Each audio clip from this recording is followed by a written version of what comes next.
নমস্কার বন্ধুরা, দেবযানী লাইফে তোমাদের সবাইকে জানাই স্বাগতম। আজ আবারও নতুন একটা ভিডিও নিয়ে চলে আসলাম। তো আজ আমি তোমাদের সামনে ইন্দিরা গান্ধীর বড় কয়েনটা, যেটাকে আমরা বিগ কয়েন বলি, সেই কয়েনটা সম্বন্ধে কথা বলবো। তো কয়েন জমানোটা সবারই একটা শখ, এটা তোমরা জানো। তো আমারও সেই রকমই কিন্তু একটা শখ। এটা নিয়ে কোনো রকম ব্যবসা করা বা কোনো রকম কিছু প্রচার করার জন্য আমার এই ভিডিওটা না। আমার ভালো লাগে এগুলি নিয়ে আলোচনা করতে, আমার ভালো লাগে এগুলি নিয়ে ভিডিও করতে, তাই আমি এগুলি নিয়ে ভিডিও করি। তোমরা ভালো করে ভিডিও দেখবে, ভালো করে কথাগুলি শুনবে, তারপর কমেন্ট করবে। না দেখে, ভিডিও পুরো না দেখে কমেন্ট করবে না। কারণ কেন, তোমাদের কমেন্ট দেখে আমি ঠিক বুঝতে পারি যে তোমরা পুরোটা পড়োনি বা দেখোনি, বুঝোনি। না বুঝেই তোমরা কি করো, একটা কমেন্ট করে আমাকে সবার সাথে মিলিয়ে দাও। কিছু কিছু দাদা ভাইরা আছে আমাকে খুব উৎসাহ দিয়ে কমেন্ট করে, আবার কিছু কিছু দাদা ভাই আছে এমন কমেন্ট করে মানে ভীষণ খারাপ লেগে যায় আর কি। তো ওই দাদা ভাইরাই হয়তো পুরোটা ভিডিও দেখে না, কথাগুলি পুরোটা শোনে না, তাই এই ধরনের কমেন্ট করে। তো আমি সেই সব দাদা ভাইদের উদ্দেশ্যেই বলবো, দাদা ভাইরা, আপনারা উপকার করতে না পারেন, অপকার কখনো করবেন না। সবার পাশে দাঁড়ানোর চেষ্টা করুন।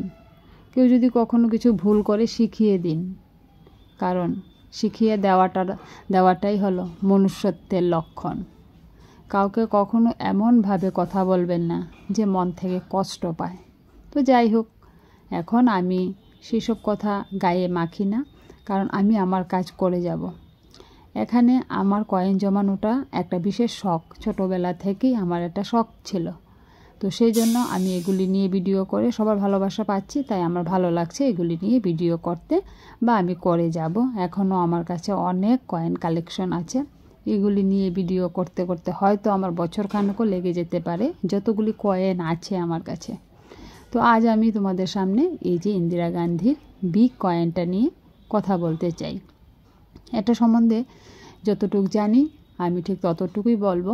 তো আমরা যেহেতু বই থেকে জানি, সোশ্যাল মিডিয়া থেকে জানি, গুগল থেকে জানি, তো অনেক সময় হয়তো কোনো কথা ভুল ত্রুটি থাকতেও পারে, কারণ আমাদের তো কোনো দোষ নেই। আমরা তো জন্ম থেকে এগুলি শুনে আসছি না বা দেখে আসছি না, আমরা পরেই এগুলি জানতে পারছি আর কি। তো সেই জন্য যদি কোনো রকম ভুল তথ্য বা ভুল কথা বলে থাকি, আমি আপনাদের কাছে ক্ষমা মার্জনা চাইছি। তো 5 টাকার ইন্দিরা গান্ধী মুদ্রা সাধারণত চালু হয়েছিল 1985 সালে।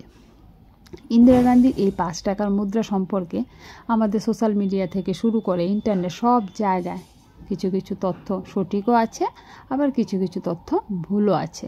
তো এখানে কারোর দোষ নেই, বললামই তো।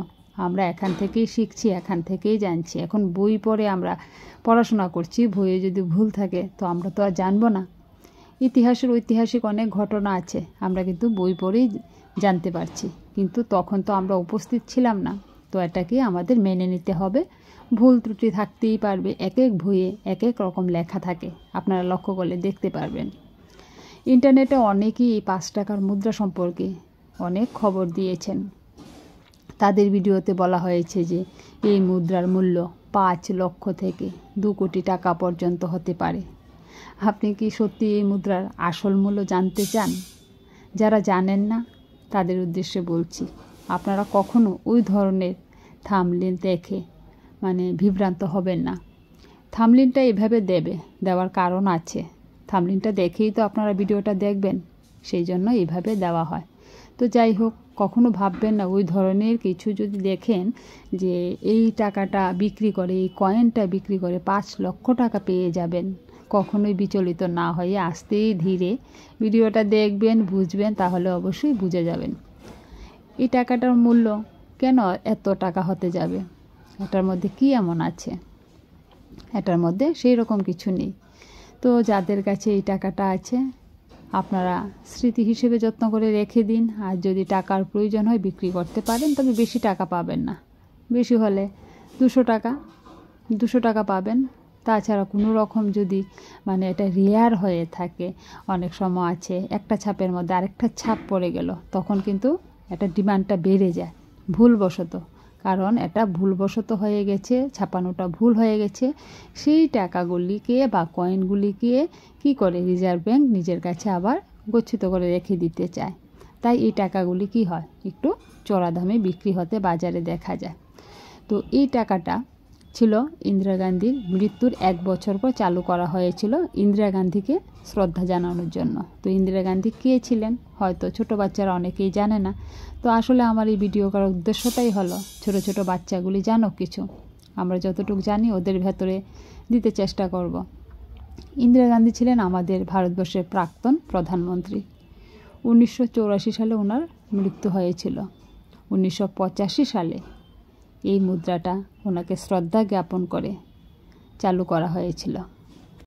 এই 5 টাকার মুদ্রাটি ছিল 5 টাকা মূল্যের, কিন্তু আজকের বাজারে এর মূল্য হয়ে গেছে 50 টাকা থেকে 200 টাকা পর্যন্ত পেতে পারেন।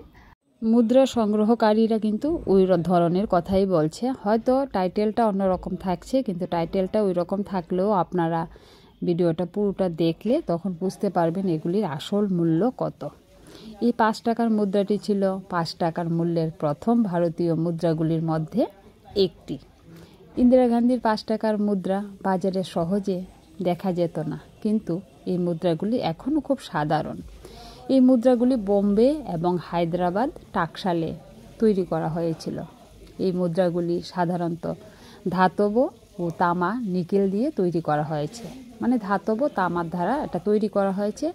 আর কয়েনটার কিন্তু বেশ ওয়েটও আছে, আর সাধারণ 5 টাকার কয়েনগুলি থেকে বেশ বড়, যেটা আজকের বাজারে দেখা যায় না। আজকের বাজারে 5 টাকার কয়েনগুলি কিন্তু একেবারে ছোট ছোট। আজকের সময়ে প্রচলিত মুদ্রাগুলির চেয়ে এর আকার বেশ বড়, আকার প্রায় 31 মিমি। এই মুদ্রার সামনের দিকে অশোক স্তম্ভ এবং 5 টাকা লেখা আছে এবং ভারতের কথা উল্লেখ করা আছে। মুদ্রার পেছনের দিকে ইন্দিরা গান্ধীর ছবি রয়েছে, হিন্দিতে লেখা আছে এবং ইংরেজিতে লেখা আছে ইন্দিরা গান্ধীর নাম। 5 টাকার মুদ্রা ইন্দিরা গান্ধী, 5 টাকার ইন্দিরা গান্ধীর মুদ্রার বৈশিষ্ট্য নানা রকমভাবে আমরা জানছি সোশ্যাল মিডিয়া বা ইন্টারনেট থেকে। কিছু করার নেই। কখনো যদি কেউ বলে যেটা ভুল হয়েছে ভালো করে দেখে বলো, আমাকে বলেনি, আমি অন্যদের ভিডিওতে দেখেছি কমেন্টগুলি যে করেছে যে ভালো করে জেনে বলুন, ভালো করে মূল্য জেনে বলুন, ওই রকমভাবে অনেকেই কমেন্ট করেছে। তো ওই দাদা ভাইরা কোনো রিপ্লাই দিচ্ছে না। দাদা ভাইরা ইচ্ছে করলে পারে কিন্তু রিপ্লাই দিতে, যে দাদা ভাইরা কয়েনের ভিডিও বেচা কেনার জন্য করে থাকেন। তো এটাই, সব জায়গায় তো মূল্য একরকম থাকে না, সব বইয়ে একটা জিনিস একরকমভাবে থাকে না, কিন্তু এক একটা বইয়ের রাইটার থাকে আলাদা আলাদা। তো আলাদা আলাদা রাইটার আলাদা আলাদাভাবে নিজের মতো করে লিখেন। তো আমার ভিডিওটা এখানে আমি শেষ করে ফেলছি। আপনাদের কেমন লাগলো আমার কালেকশনগুলি আপনারা অবশ্যই কমেন্টে জানাবেন, এবং আমার কাছে আরও অনেক মুদ্রা আছে, সবগুলি নিয়ে আমি এভাবেই ভিডিও করব। আর সবাই আমি যখন এই কয়েনগুলি নিয়ে ভিডিও করি আমার কাছে জানতে চায় যে এগুলির দাম কত, তাই আমি একটু একটু বলি। আসলে আমার উদ্দেশ্য ছিল যে আমার কয়েনগুলি নিয়ে আপনাদের সামনে তুলে ধরা। তো নমস্কার বন্ধুরা, আপনারা অবশ্যই কমেন্ট করবেন এবং আমার পাশে থাকবেন। তো এইরকম ভিডিও নিয়ে আমি আবার হাজির হব আপনাদের সামনে। আমাকে সবসময় উৎসাহ দিতে চেষ্টা করবেন, আর আমার অনেক কালেকশন আছে, সেগুলি আপনাদের সামনে তুলে ধরব। টাটা, বাই বাই, ভালো থেকো, সুস্থ থেকো।